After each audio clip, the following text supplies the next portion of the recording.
mga tao para content nato ba. Isa na asa lang ka mo mangita og lugar para makahimo gyud ka og content.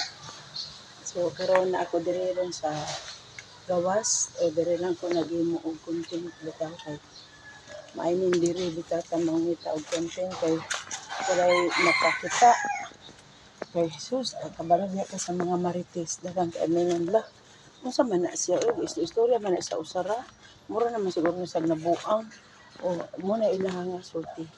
So, karon na ako diri ron sa gawas, aga, ah, mintras nga na ako diri sa gawas, napahangin-hangin, hindi sa ka-view diri kay nasa mga kahoy ba.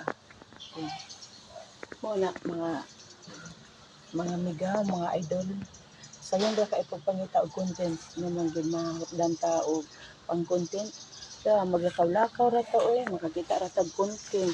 Video gamay ana, istorya pud ta gamay. Ano lang ta. Ano ta mga idol. Thank you for watching mga idol.